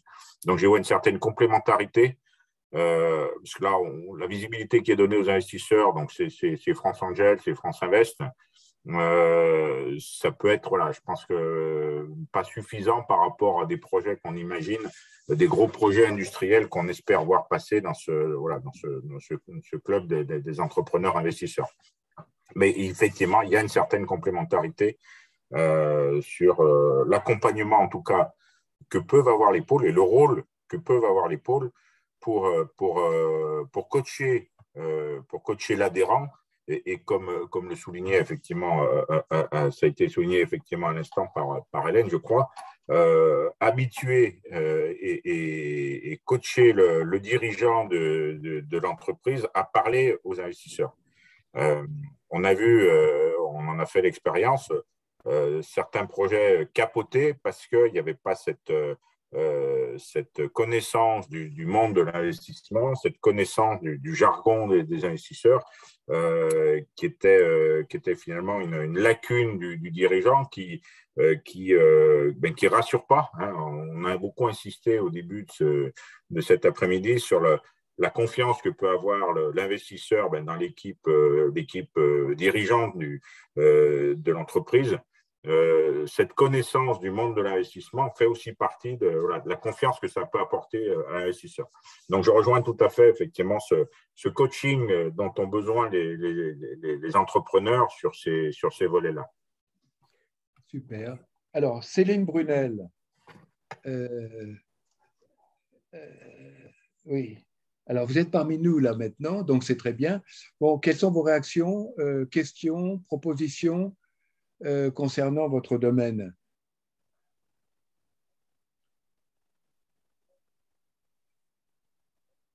Ah, on ne vous entend.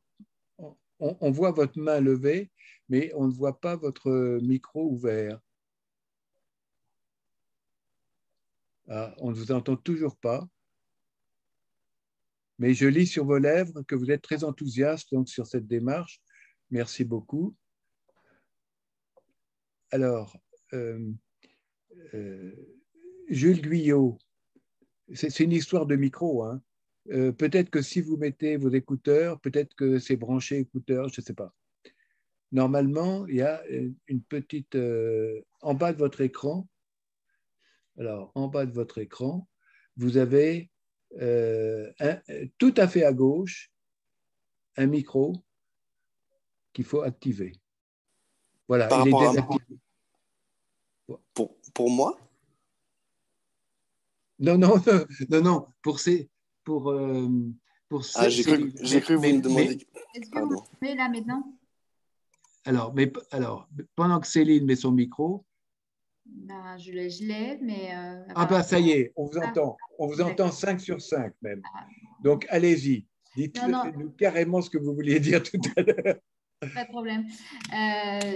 Clairement, nous, c'est une grosse problématique la recherche d'investissement au sein des startups qui sont adhérentes au SV. Aujourd'hui, elles sont plutôt dans une recherche de second tour, c'est-à-dire qu'elles ont fait les financements publics, la BPI, les prêts d'honneur, elles ont fait vraiment le premier step de financement et on va dire c'est plutôt sur leur année, leur deuxième année, comment elles vont se financer et ce qui va leur permettre de passer à une échelle supérieure d'accélération de leur business. On s'est rendu compte qu'ils allaient voir des financeurs sans être préparés, avec les mauvais discours, avec pas forcément la bonne approche. Donc, on a mis un accompagnement en place où on mêle, on va dire, le pitch et le financier, avec construire des documents financiers à transmettre aux investisseurs, des premières typologies de documents plutôt light, et après, si l'investisseur est plutôt accroche sur le projet, avoir un document un peu plus conséquent. Sur la partie pitch, c'est un peu réducteur, mais c'est de se dire aujourd'hui comment l'entrepreneur va embarquer l'investisseur dans son projet et va pouvoir le séduire. Va lui faire percevoir le potentiel marché pour investir dans son entreprise. Nous, notre difficulté, c'est d'identifier en fait des acteurs Alors, on a beaucoup de business angels de notre secteur d'activité qui interviennent, qui mènent dans des projets à côté d'autres, mais pas vraiment d'industriels qui viennent vraiment mettre des plus gros tickets, qui vont embarquer d'autres structures. Ce qui peut être intéressant, effectivement, via ce que vous montez, c'est des interconnexions par rapport à des projets d'industrialisation sur des marchés parallèles où on peut avoir des synergies en termes de processus d'industrialisation ou de commercialisation et à faire des économies d'échelle. Donc, nous, tout notre objectif aujourd'hui, c'est de constituer une base de données d'investisseurs de différentes tailles, que ce soit des BA, mais également des family office, des fonds d'investissement et des fonds de fonds, pour que quand on a des dossiers qui nous semblent prêts à aller voir des financeurs, de pouvoir faire de la mise en relation. Pour que les projets puissent venir pitcher. Après, à eux de faire le job et de convaincre. Mais en tout cas, nous, on ne les envoie pas sans les préparer. Parce que déjà c'est une perte de temps pour eux et on comprend, une des grosses lacunes de tout porteur de projet, c'est le financier. Donc nous on a pris parti de renforcer cette partie-là sur tous nos accompagnements en cours, et notamment au sein de l'incubateur dès la création de l'entreprise, même s'il y a eu des accompagnements. Et ce sont des tickets de combien, ce qui est demandé? Alors, généralement, c'était au début, c'est vrai qu'on avait, je pense que les entreprises n'avaient pas vraiment demandé trop peu. Elles demandaient un minimum syndical pour tenir un temps. Ce qu'on essaie de leur faire comprendre, c'est qu'aujourd'hui, si elles veulent se donner les moyens et qu'elles montrent aussi leur ambition, il faut qu'elles voient plus loin. Donc, aujourd'hui, c'est aussi de les pousser vers plus d'ambition et plus de demander des tickets des plus importants. Par contre, c'est vrai qu'on est plutôt et souvent sur des tickets entre 600 et 1 million, et pas forcément plus d'1 million. D'accord. Parce que là, peut gêner des fonds d'investissement, parce que les fonds ne vont pas forcément regarder des dossiers comme les nôtres. Super, merci à vous. Marc, il y a une main qui est levée. Alors, excuse-moi, Jules, une nouvelle fois. Oui, c'était 2 remarques. Parce que moi j'ai fait du capital risque il y a 20 ans, dans la première génération de start-up Internet, donc je connais pas mal. On n'était pas dans le domaine de l'industrie, on était dans le domaine de l'Internet et des start-up Internet. Première remarque sur les investisseurs, il faut accepter l'échec. Il y aura beaucoup d'échecs. Donc, il y a beaucoup d'investisseurs qui veulent se lancer sur le capital risque, mais ils n'acceptent pas l'échec. Nous, le taux d'échec, c'était 9 sur 10 à peu près à l'époque. Maintenant, je pense que le taux d'échec a dû diminuer parce qu'on est un peu plus précautionneux sur les business models.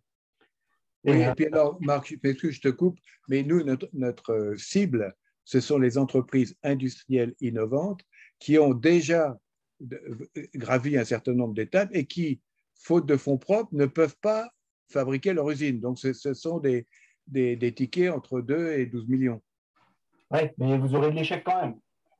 Oui, mais quand même, grâce à ton pôle SIM, qui a toutes les compétences pour dérisquer les projets, ces échecs seront moindres. Oui, c'est ce que je dis. C'est ce que je dis. On a beaucoup évolué depuis 20 ans parce que bon, le capital risque, il a beaucoup été utilisé il y a une vingtaine d'années, la première génération de start-up Internet, mais il y avait des projets farfelus. Hein. Enfin, il y avait à boire et à manger. Mais donc, même si on a réduit le risque, on est dans le capital risque. Donc, il faut accepter l'échec. Et puis, deuxième remarque, au-delà du business model, qui est la première chose qu'on regarde dans le capital risque, la deuxième chose qu'on regarde, c'est la qualité de l'équipe qui porte le projet. C'est la crédibilité et la qualité de l'équipe qui porte le projet. Si l'investisseur n'a pas confiance dans l'équipe, qui manque des compétences, que les compétences qui sont dans l'équipe sont pas très... Enfin, voilà, on ne les sent pas trop, ça décrédibilise complètement le projet. Et donc là, vous êtes sûr que le capital risque n'ira pas dedans, enfin, que les investisseurs n'iront pas dedans. Donc là, la qualité de l'équipe, c'est le deuxième point à regarder après le business model.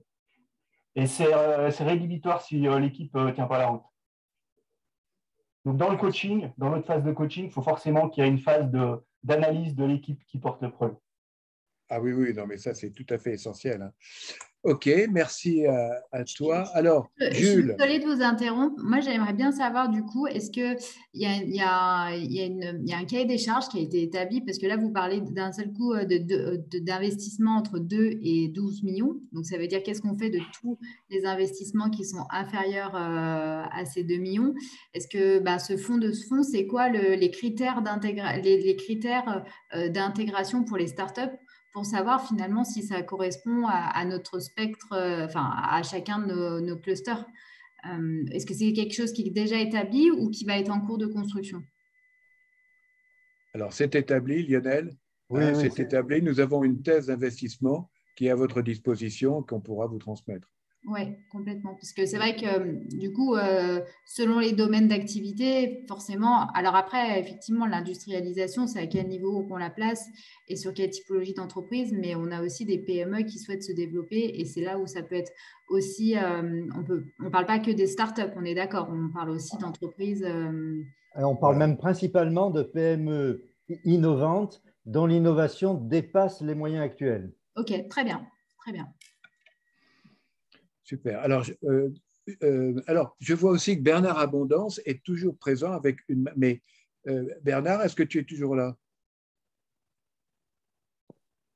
Ah non. Alors, Marc a levé la main à nouveau. A priori, je n'ai pas de main. Non. Oui, pardon. Jules, excuse-moi. C'est ma faute, c'est ma très grande faute. On pourrait peut-être annoncer la suite aussi, Paul, non? Sur les prochaines étapes? Ah oui, alors, Jules, dernière question, Jules Guyot. Alors, je pense que j'ai fait une erreur. C'est parce que j'ai levé la main, non? Oui.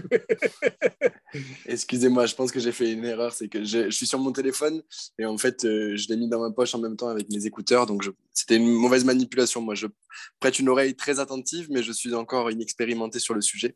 Donc, je réserve mes questions pour plus tard. D'accord. Donc là, on peut... Est-ce que j'ai oublié... Non, j'espère que j'ai personne. Qui veut prendre la parole? Est-ce qu'il y a des questions qui restent encore dans l'ombre? Non? Donc, on va peut-être passer à la 4e séquence. Et pour une fois, on est pile à l'heure. Donc, la 4e séquence, c'est la prochaine réunion. Alors, l'objectif de cette réunion, ce que disait Xavier Roy, c'est de donner donc des arguments aux pôles et aux clusters qui sont intéressés pour convaincre des entreprises de leur périmètre, de leur filière, de venir dans le club des entrepreneurs investisseurs. Et donc, ce que nous vous proposons, c'est donc une prochaine réunion avec les entreprises intéressées.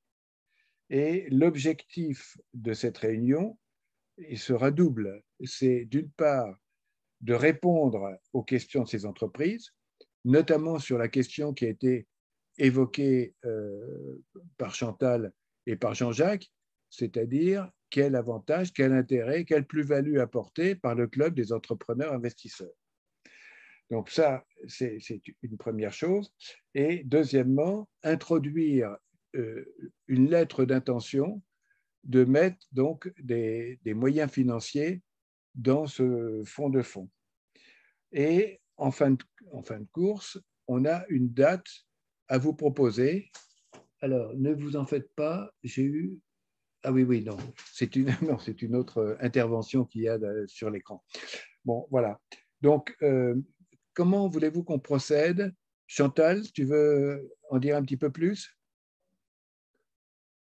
Ou Jean-Jacques?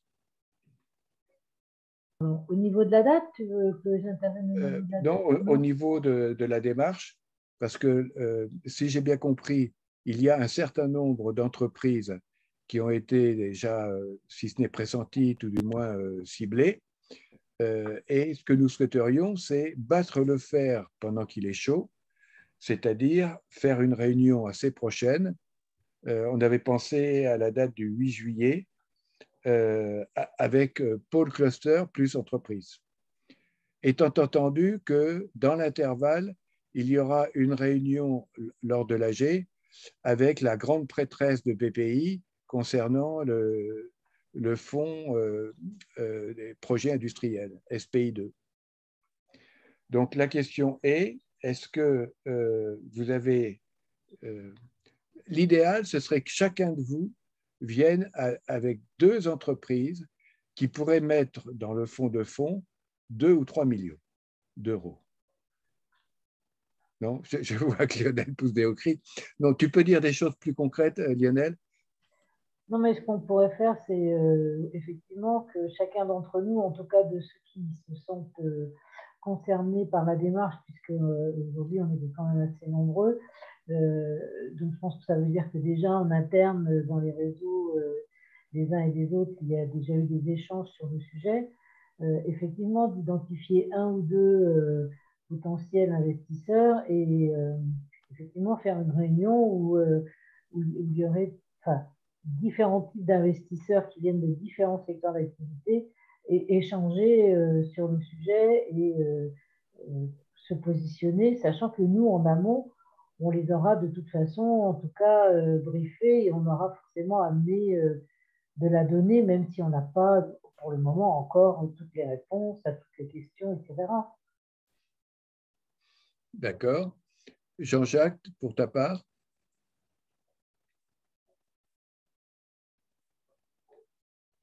Effectivement, je pense qu'il faut bien préparer le cahier des charges. Donc, je ne sais plus qui parlait tout à l'heure, c'est Céline qui parlait du cahier des charges.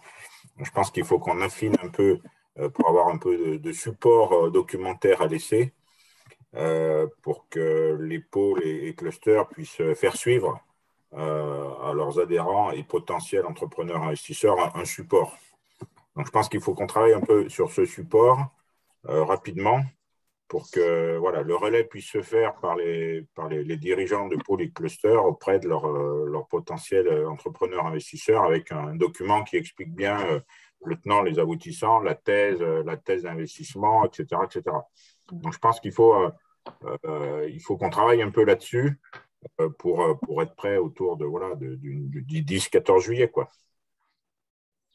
Voilà. Alors, bon, moi, j'ai bien noté effectivement ce que disait Chantal et ce que tu viens de dire. Donc, la thèse d'investissement. Alors, la thèse d'investissement, c'est déjà un document extrêmement complet et touffu. Hein. Bon, c'est très bien fait parce qu'il y a des chapitres très clairs et très précis.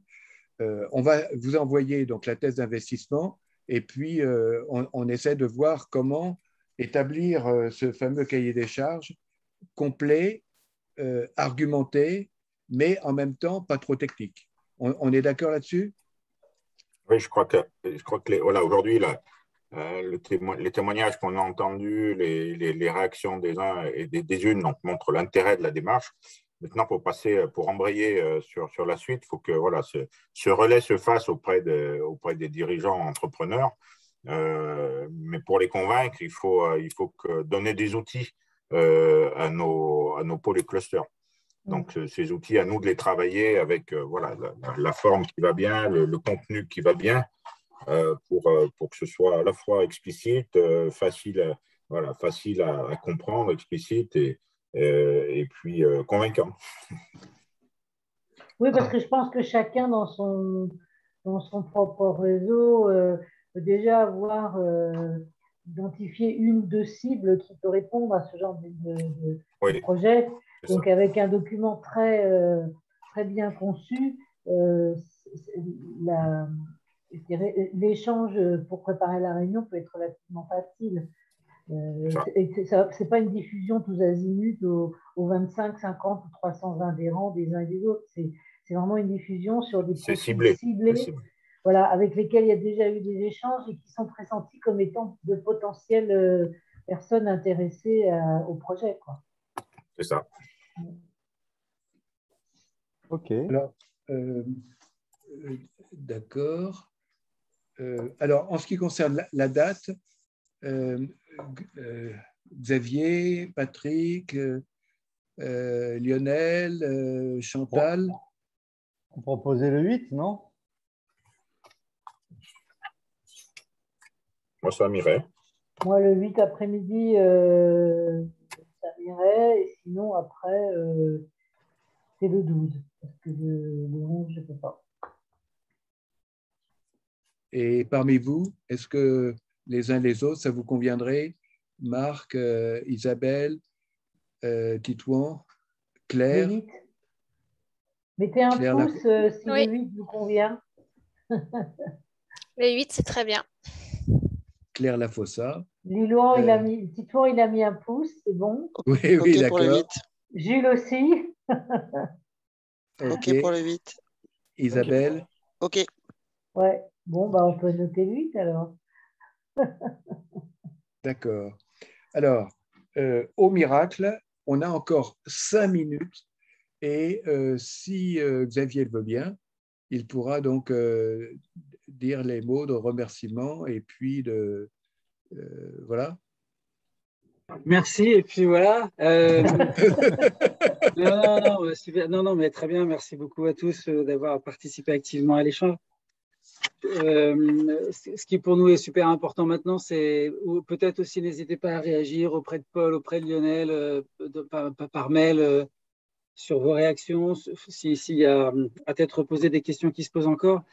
Voilà, vous avez compris que l'étape suivante pour nous, si l'idée vous intéresse et si la démarche vous intéresse bien, c'est de communiquer, c'est de trouver dans vos réseaux des entrepreneurs investisseurs, quoi. Donc voilà, c'est ça le but du jeu là maintenant. Donc à l'appui des documents évoqués par Jean-Jacques et Chantal, sur lesquels il faut qu'on bosse, et voilà, le petit dossier, la petite boîte à outils à vous transmettre. Sachant que j'imagine qu'on pourra le faire ensemble, ça. Le but du jeu, ce sont vos contacts dans vos réseaux, mais après, on doit pouvoir accompagner cette discussion avec les entrepreneurs investisseurs que vous imaginez. Voilà. Donc voilà, le 8, avec grand plaisir pour se parler le 8, peut-être sur la base de ces outils-là. Et si vous peut-être le 8, le but du jeu, Paul, c'est quoi? Paul Lionel, c'est de venir avec, si possible, un ou deux noms? Eh oui. Oui, oui. Voilà. Et pour... Pardon? Un ou deux noms ou une ou deux personnes? Une ou deux personnes, je pense. Oui, c'est pas la même chose. Non, c'est pas pareil, oui, je suis d'accord. C'est tout à fait pareil. Non. Alors, une ou deux personnes. Alors, on pourrait le faire à l'image de ce qu'on a fait aujourd'hui, donc 14h30, 16h, 16h30 le cas échéant. Mais l'objectif, évidemment, c'est de venir avec un, voire deux entreprises qui ont marqué leur intérêt. Mais l'objectif de cette réunion, ce n'est pas de leur faire signer une lettre d'intention, c'est de répondre à leurs questions et leur parler de la démarche suivante qui est de signer une lettre d'intention. Mais contrairement à ce que je disais, il ne s'agit pas de sommes de 1 million, 2 millions, etc., mais de sommes de tickets de l'ordre de 100 ou 200 ou 500 millions. On peut dire ça, Lionel?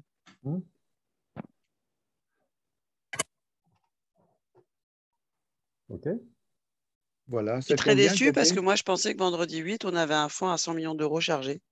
En fait, je m'aperçois que moi aussi, effectivement, tu as raison. Xavier, tu as mal aussi, tu es d'accord avec moi? Oui. Non, parce que moi, à moins de 100 millions, je ne me lève pas le vendredi matin. Je ne sais pas vous, mais… Alors, sur l'heure. Nous avons donc les mêmes objectifs. Et les mêmes valeurs. Les mêmes valeurs. Et les mêmes valeurs, oui. Ok. Ouais, voilà. Tout bon? Ok. Ça marche. Ok. Allez, on est partant alors. Ouais, grand merci à vous tous alors. Merci à tous. Bonne journée à tous. Merci. Ciao, ciao. Au revoir. Au revoir. Merci à tout le monde. Au revoir. Bon week-end. Oui, bon week-end. Sous la chaleur. Mais non. week-end. Il ne fait pas si chaud que ça.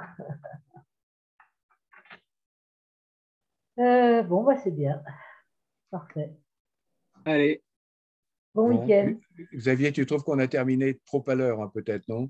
Non, mais c'est parfait. Je pense que tu vois, les gars, on n'était plus tout le monde. Donc non, c'est bien. Oui. Moi, je trouve que c'est mieux.